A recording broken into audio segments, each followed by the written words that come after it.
অধ্যক্ষ মহোদয়, মাননীয় বিধায়ক অখিল গগৈ ডাঙৰীয়াই যিটো কথা কৈছে, অধ্যক্ষ মহোদয় এই প্ৰশ্নটো তেখেতে আগৰ বিধানসভা মজিয়াটো আনিছিলে আৰু আজি তেখেতে নহয় অসমৰ বিধানসভা মজিয়াত মই বিতংভাৱে গোটেই কথাখিনি কৈছোঁ অধ্যক্ষ মহোদয়।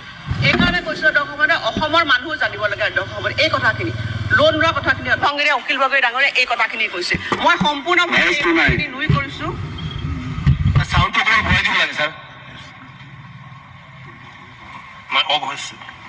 অধ্যক্ষ মহোদয়, আপোনালোকে চাব যে আজি 2001 চনৰ পৰা ঋণ লোৱা হৈছে। Government is a continuous process.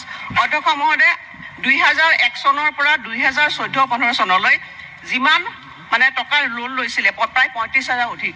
অধ্যক্ষ মহোদয়, আপোনালোকে জানি ভাল পাব এইখন বিজেপি চৰকাৰে পুৰণা লোনৰ লাইবিলিটি 2014-15লৈ আমি সম্পূৰ্ণভাৱে আমি মাৰিছোঁ অধ্যক্ষ মহোদয়। আৰু এই সদনতে মই পবিত্ৰ সদনত মই কৈছোঁ যে আৰু বেলেঞ্চ যিখিনি থাকিব সেইখিনি লোনো আমি 2025-ৰ ভিতৰতে আমি লোনখিনি মাৰি দিম অধ্যক্ষ মহোদয়। আৰু লোন লোৱাটো এটা ঋণাত্মক কথা অধ্যক্ষ মহোদয় নহয়।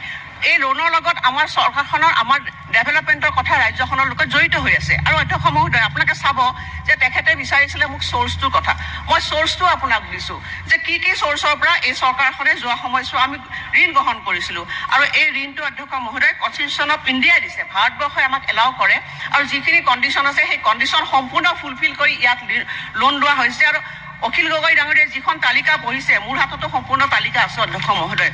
ভাৰতবৰ্ষৰ কোন কোন মানে ৰাজ্যই লোন লৈছে, কেনেধৰণে লৈছে সম্পূৰ্ণ তেখেতে চাব যে আলোচনা হ'ব লাগে। যেতিয়া বিত্ত বিভাগৰ আপুনি কৰ্তন প্ৰস্তাৱ আনিব তেতিয়া আপুনি এই কথাখিনি উত্থাপন কৰিব, মোক ক'বলৈ দিয়ক অধ্যক্ষ মহোদয়। আৰু এতিয়া আপুনি চাব যে আগৰ সময়ছোৱা যিখিনি লোন লৈছিলে সেই লোনখিনি কেনেধৰণৰ খৰচ কৰিছিলে, সেইটো এক্সপেণ্ডিচাৰটো আমি কিহত খৰচ কৰিছোঁ। এই এক্সপেণ্ডিচাৰটো আমি কেপিটেল এক্সপেণ্ডিচাৰত খৰচ কৰিছোঁ অধ্যক্ষ মহোদয়। 2001 চনৰ পৰা 2015-16 চনলৈ কেপিটেল এক্সপেণ্ডিচাৰ ৰাজ্যখনত হৈছিল প্ৰায় 25,000 কোটি টকা। এতিয়া আমাৰ চৰকাৰ অহাৰ পিছত যোৱা 8 বছৰত আমাৰ কেপিটেল এক্সপেণ্ডিচাৰ হৈছে অধ্যক্ষ মহোদয় এই 8 বছৰত 1 লাখ তাতকৈ বেছি গুণ। কিমান গুণ? 3 গুণ আমি কেপিটেল এক্সপেণ্ডিচাৰ খৰচ কৰিছোঁ অধ্যক্ষ মহোদয়। এইটো কথা স্পষ্টকৈ কৈছোঁ। এতিয়া আমাৰ ৰাজ্যখনৰ আয় আৰু ব্যয়ৰ কথা কৈছে। এতিয়া অধ্যক্ষ মহোদয়, আপোনাক ইয়াৰ পিছত আমিনুল ইছলাম ডাঙৰীয়াৰ এটা প্ৰশ্ন আছে, তেখেতে সুধিছিলে যে আপোনালোকে অ'ন টেক্স ৰেভিনিউৰ কিমান আপোনালোকে টাৰ্গেট ধাৰ্য কৰিছিলে আৰু কিমান আপোনালোকে এচিভ কৰিছে। অধ্যক্ষ মহোদয়, এইখন সদনত মই ক'বলৈ পাই ভাল পাইছোঁ যে যোৱা দুটা বিত্তীয় বৰ্ষৰ কথা আপোনাক কওঁ।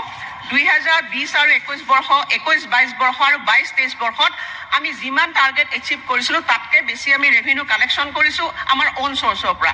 আমাৰ অ'ন টেক্স ৰেভিনিউ আৰু অ'ন নন টেক্স ৰেভিনিউ অধ্যক্ষ মহোদয় 22-23 অধ্যক্ষ মহোদয় আমি প্ৰায় 59% 59,957.59 পাইছোঁ, যিটো আমি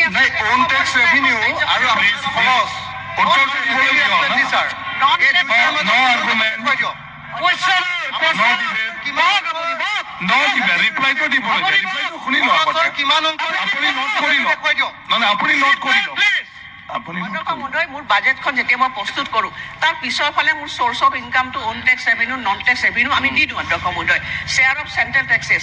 আৰু তাৰ ভিত্তিত মই যিমানখিনি মই টাৰ্গেট দিছিলোঁ তাতকৈ মই এচিভ বেছি কৰিছোঁ অধ্যক্ষ মহোদয়। ইয়াত কি সূচাইছে যে অসমে আজি নিজৰ ভৰিত থিয় হৈছে অধ্যক্ষ মহোদয়। আমি কৰ কাটল আমি যিমানখিনি আমি চেলেৰী পেঞ্চন ইণ্টাৰেষ্ট পে'মেণ্ট আমি নিজৰ পুঁজিৰে দিব পৰা ক্ষমতা অসমৰ হৈছে অধ্যক্ষ মহোদয়, যিটো স্বাধীনতাৰ 75 বছৰ পিছত প্ৰথমবাৰৰ বাবে অসমে ক'ব পৰা হৈছে যে আমি নিজৰ ভৰিত থিয় হৈছোঁ অধ্যক্ষ মহোদয়। এতিয়া আহিছোঁ ডেভেলপমেণ্ট দিছিলোঁ। ইয়াৰ পিছত আমি কাম কৰিবৰ কাৰণে আমি আগবাঢ়ি গৈছোঁ অধ্যক্ষ মহোদয়। এতিয়া কাম কৰি যাওঁতে আমি যিখিনি লোন ল'ব লাগে অধ্যক্ষ মহোদয়, সেই লোনখিনি আমি কিহত খৰচ কৰিছোঁ, সেই লোনখিনি আমি কেন্দ্ৰ চৰকাৰে দিয়া EAPৰ পৰা আমি সেই পইচাখিনি লৈছোঁ, এক্সটাৰ্নেল এইডেড প্ৰজেক্ট অধ্যক্ষ মহোদয়, যাৰ জৰিয়তে ৰাজ্যখনত প্ৰায় 50,000 কোটি টকা EAPৰ জৰিয়তে অসমত কাম চলি আছে, ডেভেলপমেণ্টৰ কাম চলি আছে। It is a part of the loan অধ্যক্ষ মহোদয়। আৰু সেইটো কেন্দ্ৰীয় চৰকাৰে লোন লয়, তেখেতসকলে আমাক 80% তেওঁলোকে গ্ৰাণ্ট হিচাপে দিয়ে আৰু 20% অধ্যক্ষ মহোদয় আমি নিজে ইয়াৰ পৰা আমি তাৰ শ্বেয়াৰ হিচাপে তাত অংশগ্ৰহণ কৰিব লাগে। ব্ৰহ্মপুত্ৰৰ ওপৰত আপোনালোকে ব্ৰিজ দেখিছে, 2খনকৈ স্বাধীনতাৰ পিছত অসম চৰকাৰে নিজৰ মানে ষ্টেফেৰে তেওঁলোকে 2খনকৈ আজি দলং নিৰ্মাণ কৰিছে। আজি বিভিন্ন ধৰণৰ আন্তঃগাঁথনি আমি তৈয়াৰ কৰিছোঁ অধ্যক্ষ মহোদয়।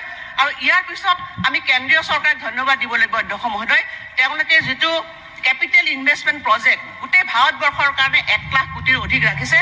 অসমে আমি এই গোটেইখিনি কণ্ডিশ্যনেলিটি ফুলফিল কৰাৰ কাৰণে আমি 50 বছৰ ইণ্টাৰেষ্ট ফ্ৰী লোন আমি যোৱা 3টা বছৰত 9,880 কোটি টকা পাবলৈ সক্ষম হৈছোঁ অধ্যক্ষ মহোদয়।